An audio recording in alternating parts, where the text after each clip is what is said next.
تو عزیز بھائیو، فمن زحزح عن النار وادخل الجنہ، جو جہنم سے بچ گیا اور جنت میں چلا گیا، فقد فاز، وہ کامیاب ہے۔ دوڑ لگتی ہے، نوجوان دوڑ رہے ہوتے ہیں، پہلا چکر، دوسرا چکر، تیسرا چکر، کوئی پیچھے رہ جاتا ہے، پھر آگے چلا جاتا ہے، کوئی آگے ہوتا ہے وہ پیچھے چلا جاتا ہے، یہ سب چلتا رہتا ہے، مگر کامیاب وہ ہوتا ہے جو آخری چکر میں سب سے آگے ہو۔ جو آخری چکر میں سب سے آگے ہو وہ کامیاب ہوتا ہے۔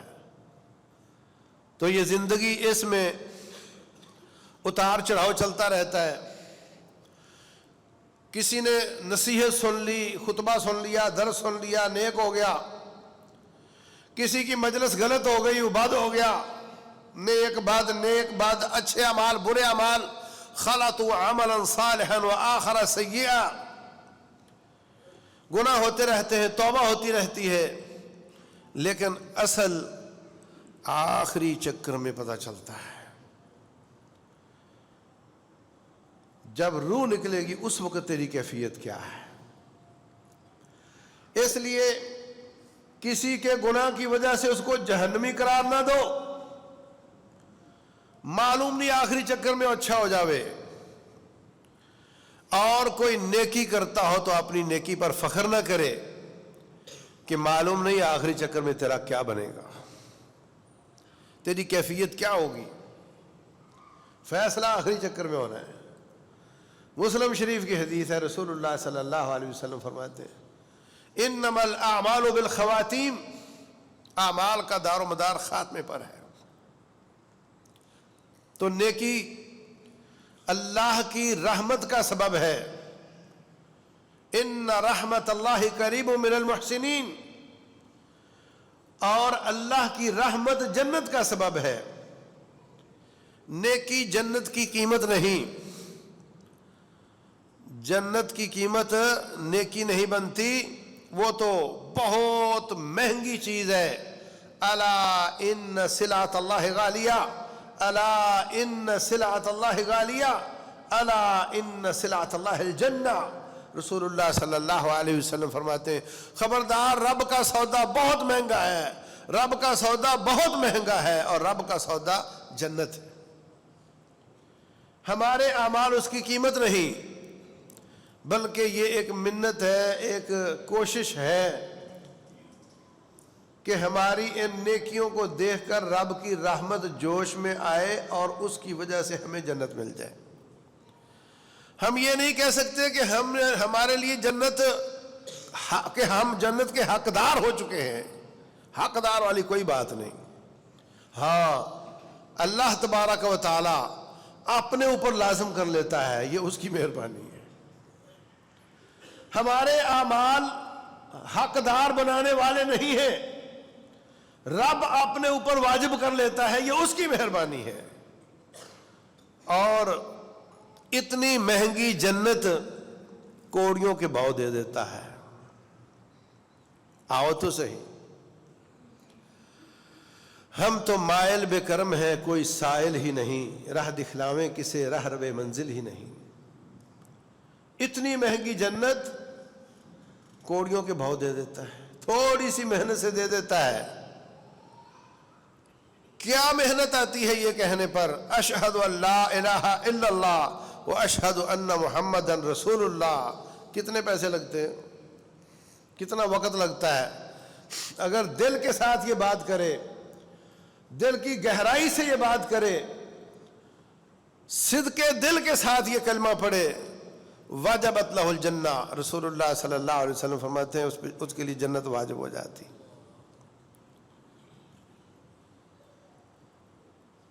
اس مسئلے کو تھوڑا سمجھنے کی ضرورت ہے۔ دو تین روایات ہیں۔ نبی صلی اللہ علیہ وسلم نے حضرت ابو بکر صدیق کو کہا رضی اللہ عنہ، کہا جس نے یہ کلمہ پڑھ لیا اس کے لیے جنت واجب ہو گئی۔ ابو بکر صدیق باہر نکلے، عمر بن خطاب ملے کہتے ہیں یہ کیا بات کر رہے ہو؟ کہا مجھے نبی صلی اللہ علیہ وسلم نے بتائی ہے۔ کہا واپس جاؤ ان سے کہو کہ اس سے لوگ غلط سمجھ بیٹھیں گے اور نیکیاں چھوڑ بیٹھیں گے۔ ابوبکر صدیق واپس گئے، آپ نے فرمایا میں نے آپ کو کام بھیجا تھا، آپ واپس آ رہے ہو۔ کہنے لگے عمر ملے تھے، انہوں نے یہ بات کی ہے۔ آپ نے فرمایا سادہ کا عمر کا ملاحظہ بالکل ٹھیک۔ دوسری روایت میں ابو ہریرہ رضی اللہ تعالیٰ عنہ، ان کو آپ نے جوتے دے کر بھیجا بطور نشانی، کہا جاؤ جا کر کے لوگوں کو بتاؤ جس نے سچے دل سے کلمہ پڑھ لیا اس نے جنت میں جانا ہے۔ وہ گئے، حضرت ابوبکر صدیق حضرت عمر بن خطاب رضی اللہ عنہ نے ان کو ملے، ان کے سینے پہ ہاتھ مارا، وہ گر گئے۔ کہا اس سے لوگ غلط معنی سمجھ لیں گے، یا تو پوری بات بتاؤ یا پھر اتنی بھی نہ بتاؤ، اس سے لوگ غلط معنی سمجھ کر نیکیاں چھوڑ بیٹھیں گے۔ تو پوری بات کیا ہے؟ پوری بات یہ ہے کہ جس نے کلمہ پڑھ لیا اس نے جنت میں ضرور جانا ہے۔ من قال لا الہ الا اللہ صادقا من قلبہ دخل الجنہ، جنت میں ضرور جائے گا۔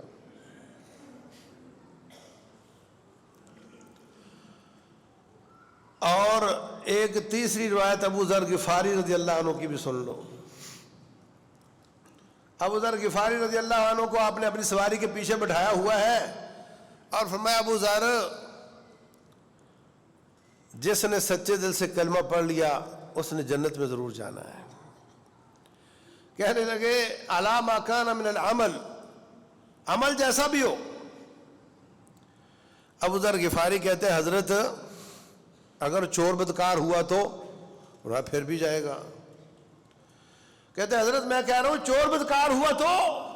فرمایا پھر بھی جائے گا۔ کہتے ہیں میں سمجھا نہیں سک رہا، اگر اس نے چوری کی ہو بدکاری کی ہو، فرمایا تیری ناک کو مٹی میں ملا کر کے جنت میں اس نے پھر بھی جانا ہے۔ تو بھائیوں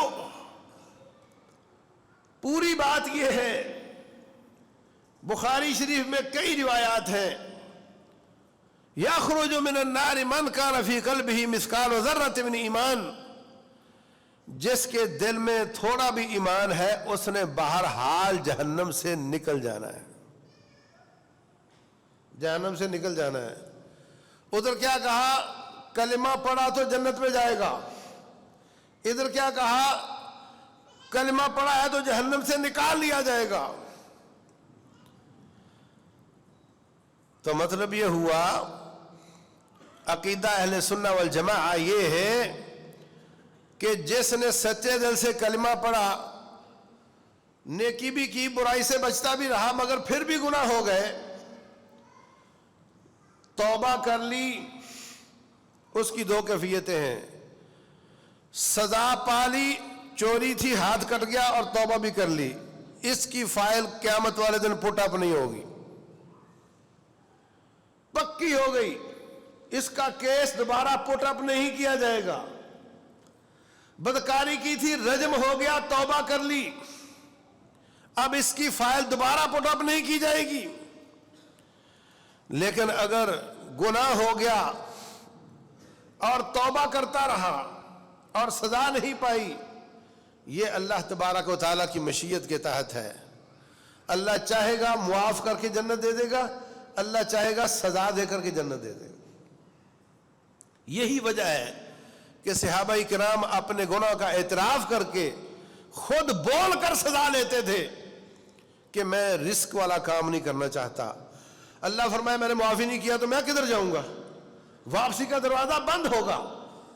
یہاں سے غلطی لگی خوارج کو،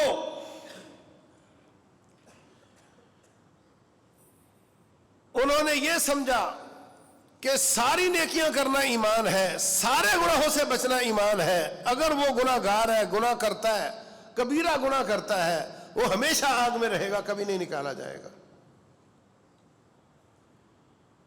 اور یہاں سے غلطی لگی مرجئہ کو، جنہوں نے کہا کہ ایمان آ گیا، ایک دفعہ کلمہ پڑھ لیا، اب نیکی نہ بھی کی تو گزارا ہو جائے گا، برائی بھی کرتا رہا تب بھی کوئی فرق نہیں پڑتا۔ یہ دونوں اینڈ ہیں، بیچ کا راستہ وسطیت۔ اہل سنہ کا عقیدہ ہے کہ کبیرہ گناہ والے اللہ کی مشیت کے تحت ہیں، اللہ چاہے گا معاف کر کے جنت دے دے گا، اللہ چاہے گا سزا دے کر جنت دے دے گا، لیکن جس نے کلمہ سچے دل سے پڑھا ہے اور اس کلمے کی اپنی فعل یا قول سے نفی نہیں کی، وہ جنت میں ضرور جائے گا۔ ایک آدمی پرچہ بڑا اچھا لکھتا ہے، پیپر لکھتا ہے، بڑا اچھے جواب لکھتا ہے، پکڑانے سے پہلے کراس لگا دیتا ہے، فیل ہو گیا۔ اگر وہ کراس نہ لگاتا وہ بہت اچھے نمبر لے سکتا تھا، مگر اس نے کراس لگا دیا۔ ایسے کوئی شخص کلمہ پڑھتا ہے، توحید کا اقرار کرتا ہے، اور اس کے بعد پھر یا فلاں مدد یا فلاں مدد اپنے قول یا عمل سے اس پر کراس لگا دیتا ہے، اس کے کلمے کا کوئی اعتبار نہیں، آخری حالت کا اعتبار ہوگا۔ آخر میں کراس لگا دیا تو گیا، آخر میں کلمہ پڑھ لیا تو بچ جائے گا۔ تو میرے عزیز بھائیوں، ایک کہتا ہے گناہ سے فرق کوئی نہیں پڑتا، ایک کہتا ہے گناہ والا کافر ہو جاتا ہے، ہمیشہ کے لیے جہنم میں جاتا ہے، ان کو بموں سے اڑا دینا چاہیے۔ اور صحیح عقیدہ یہ ہے کہ جو گناہ ہیں ان سے ایمان کم ہو جاتا ہے، نیکیوں سے زیادہ ہو جاتا ہے۔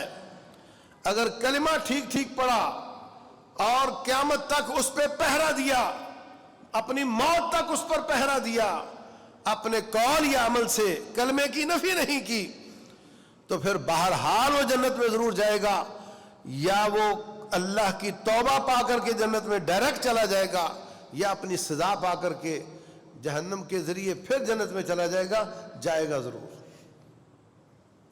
میں کہتا ہوں یہ ٹیکسی کھڑی ہے، جو اس پہ بیٹھے گا وہ جنت میں ضرور جائے گا، وہ کراچی ضرور جائے گا۔ میں کہتا ہوں یہ جہاز کھڑا ہے، جو اس پہ بیٹھے گا وہ کراچی جائے گا۔ میں کہتا ہوں یہ ریل کھڑی ہے، جو اس پہ بیٹھے گا وہ کراچی جائے گا۔ جائیں گے تو تینوں ہی، لیکن تینوں کا جانا برابر ہے کیا؟ تو آپ کا یہ فرمانا کہ جس نے کلمہ پڑھ لیا وہ جنت میں ضرور جائے گا، اس کا یہ معنی نہیں کہ راستے میں سٹاپ نہیں آئے گا۔ اگر ڈائریکٹ جانا ہے تو پھر زیادہ زیادہ نیکیاں کرو، زیادہ زیادہ برائیوں سے بچو۔ رسول اللہ صلی اللہ علیہ وسلم فرماتے ہیں 4 کام کر لو ڈائریکٹ جنت جاؤ گے۔ افشوا السلام، السلام علیکم کو عام کر دو۔ اطعموا الطعام، لوگوں کو پکڑ کے مسجد سے لے جا کرو، چل تجھے کھانا کھلاتا ہوں، ضروری نہیں تکلف کرنا ہے، جو پکا کھلا دو۔ اطعموا الطعام، کھانا کھلایا کرو۔ واصلوا الارحام، رشتہ داریاں جوڑا کرو، بہانے بہانے توڑا نہ کرو، بہانے بہانے جوڑا کرو۔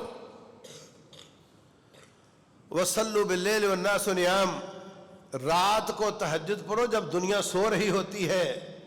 تدخلوا الجنت بسلام، تم سلامتی کے ساتھ جنت میں چلے جاؤ گے، تمہیں کوئی تکلیف نہیں آئے گی۔ تو توحید ایسی نعمت ہے جو جنت کو واجب کر دیتی ہے۔ رسول اللہ صلی اللہ علیہ وسلم نے ایک جگہ کسی قاری کو پڑھتے ہوئے سنا، پڑھ رہا تھا قل هو اللہ احد اللہ الصمد، سورت یہ والی پڑھ رہا تھا، فرمایا وجبت لہ الجنہ، اس کے لیے جنت واجب ہو گئی۔ کتنے بزرگ ہمارے کہتے ہیں ریٹائر ہو گئے، ٹائم نہیں گزرتا، ٹائم نہیں گزرتا۔ میں نائی کے پاس گیا تھا، وہاں 2 گھنٹے بیٹھ گیا، میں تاش والے کے پاس بیٹھا تھا، ٹی وی کے سامنے بیٹھا تھا، موبائل سے کھیلا، ٹائم نہیں گزرتا۔ بھائیو یہ ٹائم تو بہت قیمتی ہے، اس میں قل ہو اللہ پڑھا کرو، اس میں فاتحہ پڑھا کرو، اس میں سبحان اللہ الحمدللہ اللہ اکبر لا الہ الا اللہ استغفر اللہ پڑھا کرو، اس سے آپ کی جنت بنے گی۔ وقت کو ضائع نہ کرو، خطبے میں بیٹھے ہوئے ایسے اذکار کرتے رہو جو توجہ نہیں لیتے۔ استغفر اللہ توجہ نہیں لیتا، سبحان اللہ توجہ نہیں لیتا۔ توجہ آپ کی خطبے کی طرف ہونی چاہیے، زبان پہ رب کا ذکر ہونا چاہیے۔ اگر آپ سورہ بقرہ پڑھنا شروع کرو گے تو وہ توجہ لے گی، توجہ بٹے گی آپ کی، مگر ایسے اذکار جو توجہ نہیں لیتے وہ کیا کرو۔ یہ اللہ تعالیٰ کی بہت بڑی نعمت ہے۔ اللہ اکبر، کیا قیمت ہے جنت کی، قل هو اللہ احد، سبحان اللہ، اللہ اکبر۔ اور فرمایا رسول اللہ صلی اللہ علیہ وسلم نے، جس شخص نے، مسلم شریف کی حدیث ہے، احسن طریقے سے وضو کیا، کوئی کونیوں کے نیچے، کوئی ایڑیوں کے پیچھے، کوئی جگہ خالی نہیں چھوڑی، 3 دفعہ اعضاء کو دھویا، اچھی طریقے سے وضو کیا، اس کے بعد وہ اللہ کے سامنے کھڑا ہو گیا اور اس نے 2 رکعتیں پڑھی، اور ان 2 رکعتوں میں توجہ ادھر ادھر نہیں ہوئی، نماز کا ترجمہ اس کو آتا تھا، ترجمے پر غور کرتا رہا، ایک ایک بات پہ غور کرتا رہا، پوری توجہ کے ساتھ صرف 2 رکعتیں اس نے ادا کی، وجبت لہ الجنہ، اس کے لیے جنت واجب ہو جاتی ہے۔ اللہ اکبر، کتنی سستی ہے جنت۔ ایک ساتھی کہنے لگا، واہ بھائی واہ، اتنی آسان ہے جنت۔ تو پیچھے حضرت عمر کھڑے تھے رضی اللہ عنہ، کہنے لگے، اور اس سے پہلے ایک بات رہ گئی ہے، وہ اس سے بھی زیادہ مزیدار ہے۔ کہنے لگے وہ کیا ہے؟ کہنے لگے وہ یہ ہے کہ جو احسن طریقے سے وضو کرتا ہے، پھر کہتا ہے اشہد ان لا الہ الا اللہ واشہد ان محمدن عبد اللہ ورسولہ، وجبت لہ الجنہ، اللہ اس کے لیے جنت کے 8 دروازے کھول دیتا ہے اور کہتا ہے جس سے چاہو داخل ہو جاؤ۔ کیا آسان ہے، تھوڑی سی محنت کی ضرورت ہے۔ اللہ تبارک و تعالیٰ کا فضل اور رحمت، اس کے دروازے۔ رسول اللہ صلی اللہ علیہ وسلم فرماتے ہیں، تعرضوا لنفحات رحمت ربکم، جب رب کی رحمتوں کے جھونکے چلتے ہیں تو سامنے کھڑے ہو جایا کرو۔ کیا مطلب؟ جب اس طرح کی چیزیں سمجھ میں آئیں، جب اس طرح کے مواقع سامنے آئیں تو ان کو قابو کر کے ان پہ عمل کیا کرو، عزم کیا کرو آئندہ میں یہ کام کروں گا۔ ادھر مؤذن کہہ رہا ہے اشہد ان لا الہ الا اللہ، ادھر اس نے کہہ دیا اشہد ان لا الہ الا اللہ، اللہ تبارک و تعالیٰ اس کے لیے جنت کو واجب کر دیتا ہے۔ اس کے بعد کیا کہنا ہے؟ پھر اذان ہو گئی، اذان کے بعد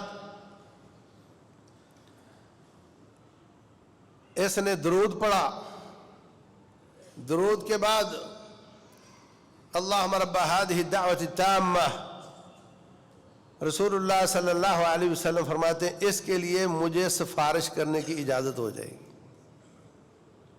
مطلب اس کا بھی جنت ہی ہے۔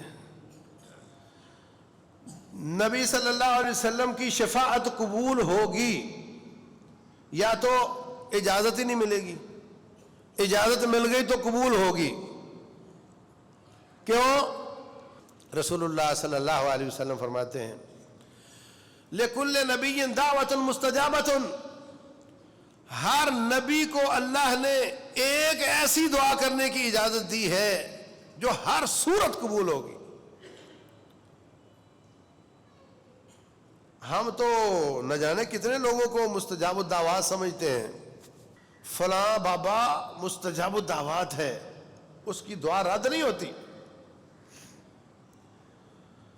رسول اللہ صلی اللہ علیہ وسلم فرماتے ہیں سارے نبی، ان کی ہر دعا قبول نہیں ہوتی، ایک دعا ایسی ہے زندگی میں کہ وہ اللہ تعالیٰ کا وعدہ ہے کہ ہر صورت قبول ہوگی، باقی جو رب بادشاہ ہے چاہے مان لے جو چاہے نہ مانے۔ کیا کوئی نبی ایسا تھا جو یہ نہ دعا کرتا ہو کہ یا اللہ میری قوم کو ہدایت دے دے؟ ہاں، تو کیا سارے نبیوں کی قوموں کو ہدایت ملی تھی؟ ایک دعا وہ ہر صورت قبول ہوگی. جب نوح علیہ السلام کی قوم نے بہت پریشان کیا، انہوں نے دعا کر دی رب لا تذر علی الارض من الکافرین دیارا. یا اللہ میرا خیال تھا کہ یہ نہیں تو ان کی اولاد صحیح، وہ نہیں تو ان کی اولاد صحیح، 9.5 صدیاں میں نے ان کو چیک کر لیا ہے، ولا یلدوا الا فاجرا کفارا، ان کی اولادیں بھی سب نافرمان ہی آتی ہیں، اس لیے اب ان کو تباہ و برباد کرتے ہیں، ان تلوں میں تیل نہیں. اللہ تبارک و تعالیٰ نے ان کو تباہ و برباد کر دیا. لوط علیہ السلام، ہود علیہ السلام، صالح علیہ السلام، تمام انبیاء چھپا کے رکھی ہوئی ہے. شفاعۃ لامتی، میں اس دعا کے ذریعے اللہ تعالیٰ سے امت کی سفارش کروں گا. اس لیے ہمارے نبی صلی اللہ علیہ وسلم کی شفاعت ہر صورت قبول ہوگی، یہ رب کا وعدہ ہے. تو اگر اذان کے بعد یہ دعائیں پڑھنے سے نبی صلی اللہ علیہ وسلم کی شفاعت حلال ہو جاتی ہے تو پھر اس کا مطلب بھی ہے کہ آپ کو اللہ تعالیٰ جنت عطا فرمائے گا. اور اس کے بعد آپ نے اشہد ان لا الہ الا اللہ پڑھ لیا، فرمایا اس کے لیے جنت واجب ہو گئی. اس کے بعد آپ نے 2 رکعتیں پڑھ لی حضور قلب کے ساتھ، اس کے لیے بھی جنت واجب ہو گئی. وضو کرنے سے فرمایا سارے گناہ جھڑ جاتے ہیں، یہ بھی جنت کا سبب ہو گیا. اور پھر رسول اللہ صلی اللہ علیہ وسلم فرماتے ہیں اس کے بعد کہے رضیت باللہ ربا وبالاسلام دینا وبمحمد نبیا. فرمایا جس شخص نے یہ جملہ پڑھا دل کے ساتھ، اس کا عقیدہ اور نظریہ بھی یہی ہے، اس کے لیے بھی جنت واجب ہو جاتی. کیا کہا؟ رضیت باللہ ربا وبالاسلام دینا وبمحمد نبیا. اللہ تعالیٰ اس کے لیے بھی جنت کو واجب کر دیتا ہے. یہ جملہ بہت وزنی جملہ ہے. میں رب کے رب ہونے پر راضی ہو گیا. ہزاروں واقعات اور موقع آتے ہیں زندگی میں جب آپ کے ماتھے پہ شکن آتے ہیں اور فیصلہ میرے رب کا ہوتا ہے. آپ کی زبان پر شکایت آتی ہے اور فیصلہ میرے رب کا ہوتا ہے. جس نے یہ جملہ دل سے کہا ہے پھر رب کے فیصلوں پر اس کے ماتھے پہ شکن نہیں آتے، شکایت نہیں آتی. کیا خوب کہا کسی نے کہ خالق کی شکایت مخلوق سے کرتے ہو. بچہ شکایت کرتا ہے اماں کے پاس، ابا کے پاس، استاد کے پاس. چھوٹوں کی شکایت بڑوں کو کی جاتی ہے اور تو رب کی شکایت مخلوق کو کرتا ہے. جو بھی رب کی شکایت کرے گا وہ مخلوق کو ہی کرے گا. کتنی بری بات ہے. اللہ تبارک و تعالیٰ کے رب ہونے پر راضی کا معنی فمن رضی فلہ الرضا ومن سخط فلہ السخط. رسول اللہ صلی اللہ علیہ وسلم فرماتے ہیں جو اللہ تبارک و تعالیٰ پر راضی ہو گیا اللہ اس پر راضی ہو گیا، جو اللہ پہ ناراض ہو گیا اللہ اس پر ناراض ہو گیا. اور ہونا پھر بھی وہی ہے جو اس نے لکھا ہوا ہے.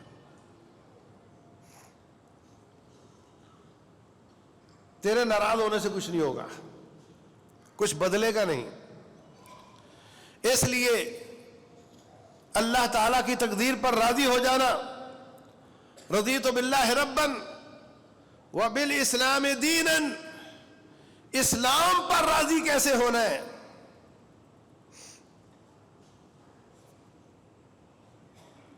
نماز پڑھتے ہیں ہم سب، ماشاءاللہ سے آگے آگے آ کر بیٹھتے ہیں، دور دور سے آتے ہیں، انتظار ہوتا ہے. ایک کیفیت یہ ہے اور ایک کیفیت ہے آخر میں آنا ہے اور جلدی بھاگ جانا ہے. یہ مجبوراً پڑھ رہا ہے، اللہ ماشاء اللہ مجبوراً پڑھ رہا ہے۔ اذان ہوتی ہے، ایک شخص خوش ہو جاتا ہے، اذان ہوئی یار چلتے ہیں مسجد میں، رب کو ملتے ہیں جا کر۔ دوسرا ایک لمحے کے لیے کراہت کرتا ہے، یار پھر اذان ہو گئی، میں نے ابھی کمایا ہی کیا ہے، میں نے ابھی کیا ہی کیا ہے، پھر اذان ہو گئی ہے۔ نماز یہ بھی پڑھتا ہے، اگر یہ نماز نہیں پڑھتا تو اس کو کیا فکر اذان کی۔ اسلام کے دین ہونے پر راضی ہونے کا معنی یہ کہ آپ رب کے تمام فیصلے، رب کے تمام احکام شریعت اسلامیہ کے اس پر ذرا برابر بھی ماتھے پہ شکن نہ لاؤ اور اس کو دل سے قبول کرو، نہ زبان سے کوئی اعتراض، نہ ایسا جملہ کہ مولوی صاحب کو تو اذان کے سوا کام ہی کوئی نہیں ہے، ہمیں ہزار کام ہے، بلکہ دل سے خوش ہو جائے۔ رب کی شریعت پر کتنی عورتوں کو پردہ پسند نہیں ہے، کتنے مردوں کو پردہ پسند نہیں ہے وہ مسلمان، کتنے لوگوں کو سود کی کئی شکلیں پسند ہیں، رب کو پسند نہیں ہے، کتنے لوگوں کو جوئے کی کئی شکلیں پسند ہیں، اللہ کو پسند نہیں ہے۔ وَبِالْإِسْلَامِ دِينًا کا معنی رب ذوالجلال کے دین کے ہر پہلو پر دل سے راضی ہو جائے اور اس کو اپنے لیے نعمت سمجھے۔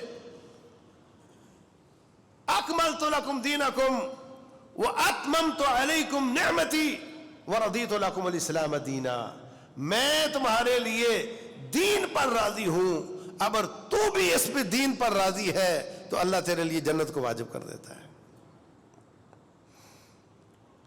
اللہ اکبر۔ اور نبی صلی اللہ علیہ وسلم کے محمد نبی ہونے پر راضی ہیں؟ ہاتھ کھڑے کروں تو سب کر لیں گے، مگر کیا آپ کی شکل مبارک پسند ہے؟ نہیں، کوئی نہیں پسند۔ جس دن شیو نہ کرے اس دن شرمندہ ہوتا ہے، آفس میں اس کی جسٹیفیکیشن کر رہا ہوتا ہے، یار آج تھوڑا وہ گھر والی ٹھیک نہیں تھی تو میں مصروف ہو گیا، تو میں اس لیے نہیں چھیل سکا۔ شکل بھی، عقل بھی، لباس بھی، اقتصاد بھی، لیل بھی، نہار بھی، غمی بھی، خوشی بھی، تمہیں رسول اللہ صلی اللہ علیہ وسلم والی پسند ہے، اللہ کے رب ہونے پہ راضی ہے، نبی محمد صلی اللہ علیہ وسلم کے نبی ہونے پر راضی ہے، رب کے دین ہونے پر راضی ہے، تو پھر خوش ہو جا، اللہ بھی تجھ پہ راضی ہے اور تجھے اپنے مہمان خانہ جنت میں جگہ دے گا۔ اللہ اکبر۔ اور فرمایا رسول اللہ صلی اللہ علیہ وسلم نے، من قاتل فی سبیل اللہ فواق ناقۃ وجبت لہ الجنہ، جو اللہ تبارک و تعالیٰ کے راستے میں اونٹنی کا دودھ دوہنے کے بیچ میں جو وقفہ ہوتا ہے آدھے پون گھنٹے کا، اتنا قدر رب کے راستے میں قتال کر لیتا ہے، اللہ تعالیٰ اس کے لیے جنت کو واجب کر دیتا ہے۔ وجبت لہ الجنہ۔ رسول اللہ صلی اللہ علیہ وسلم فرماتے ہیں، ان للہ مئۃ درجہ اعدہ اللہ للمجاہدین فی سبیل اللہ، اللہ تعالیٰ نے 100 منزلہ ٹاور تیار کیا ہے، 100 منزلہ جنت تیار کی ہے، جس کی ہر منزل کا فاصلہ زمین آسمان کا فاصلہ ہے، اور وہ اس کے لیے ہے جو اللہ کے راستے میں جہاد کرتا ہے۔ شہید ہونے والا کا درجہ اس سے بھی اوپر ہے، یہ جو بچ کر آ گیا اس کا مرتبہ ہے۔ اللہ اکبر۔ تو میرے عزیز بھائیوں، یہ وہ اعمال ہیں اور بھی ہیں جو میں ذکر نہیں کر پایا، جو ان پر عمل کرے گا رب ذوالجلال اس کو جنتوں کا وارث بنائے گا، جو ان پر عمل کرے گا اللہ جنتوں کا وارث بنائے گا۔ رسول اللہ صلی اللہ علیہ وسلم فرماتے ہیں، جو 5 نمازوں کا خیال کرتا ہے، ان کے وضو کا، یہ لفظ ہے حدیث کے، ان کے وضو کا، ان کے اوقات کا کھلواڑ نہیں کرتا، ایسے تھوڑی سی بادل نظر آیا تو نماز پہلے پڑھ لو وقت سے، وقت پر نماز پڑھتا ہے۔ پوچھا گیا کون سا عمل افضل ہے؟ فرمایا الصلاۃ لوقتہا، وقت پر نماز پڑھنا۔ ان کے اوقات کا خیال کرتا ہے، ان کے وضو کا خیال کرتا ہے، ان کے رکوع اور سجدے کا خیال کرتا ہے۔ دوڑ دوڑ کے نماز نہیں پڑھتا، تیز تیز نہیں پڑھتا۔ فرمایا اس کے لیے اللہ تعالیٰ جنت کو واجب کر دیتا ہے۔ اور فرمایا رسول اللہ صلی اللہ علیہ وسلم نے جو ظہر سے پہلے 4 اور بعد میں بھی 4 رکعتیں پڑھے، اللہ تعالیٰ اس کے لیے جنت کو واجب کر دیتا ہے۔ 2 کر کے پڑھنی چاہیے، تمام سنتیں 2 کر کے پڑھنی چاہیے۔ فرمایا جو ظہر سے پہلے 4 اور بعد میں بھی 4 پڑھے، ایک روایت میں آتا ہے کہ جو 12 رکعتوں پر حفاظت کرتا ہے، جو دن رات میں 12 سنتیں پڑھتا ہے، اس کے لیے اللہ جنت میں گھر بنائے گا۔ وہ ہے ظہر سے پہلے 4، بعد میں 2، مغرب عشاء کے بعد 2 اور فجر سے پہلے 2۔ لیکن اس روایت میں ظہر کے بعد بھی 4 ہیں۔ فرمایا جو ظہر سے پہلے اور بعد میں 4 رکعتیں 4 پڑھتا ہے، اللہ تعالیٰ اس کے لیے جنت کو واجب کر دیتا ہے۔ کچھ لوگوں نے سنتوں کو، اللہ نے سنتیں بنایا، انہوں نے فرض بنا دیا۔ آپ کسی عام مسجد کے امام سے پوچھ لو یا کسی عام آدمی سے پوچھ لو کہ عشاء کی کتنی رکعتیں ہیں، کیا بتائے گا؟ اللہ تعالیٰ نے 4 فرض کی اور 13 مولوی صاحب نے۔ یہ طریقہ بھی شریعت سازی کا ہے، جائز نہیں۔ عام آدمی یا تو نماز پڑھتا ہی نہیں کہ کون پڑھے 17 رکعتیں، یا پڑھتا ہے تو وہ تیز تیز جان چھڑواتا ہے۔ اس سے بہتر تھا جو رب نے فرض کی اتنی پڑھ لیتا اور تسلی کے ساتھ پڑھ لیتا۔ ایک طریقہ ہے اللہ کی نفلوں کو فرض قرار دینا، اور دوسرا طریقہ ہے کہ فرضوں پہ گزارا کرنا اور سنتیں نہ پڑھنا۔ یہ نقصان کا طریقہ ہے۔ گاڑی میں 4 ٹائر پورے ہو، 5واں نہ ہو، اور سفر ہو کراچی کا، اور بچے ساتھ ہوں، جاؤ گے؟ چار تو پورے آپ کے، کیوں نہیں جا رہے؟ جو اہمیت 5ویں ٹائر کی ہے وہی اہمیت نفلوں کی ہے۔ رسول اللہ صلی اللہ علیہ وسلم فرماتے ہیں جب بندے کی نمازیں کم ہو جائیں گی، اللہ فرمائے گا دیکھو اس بندے نے کوئی نفلی عبادت کی ہے، اس کو فرضی کاؤنٹ کر کے اس کو معاف کر دو۔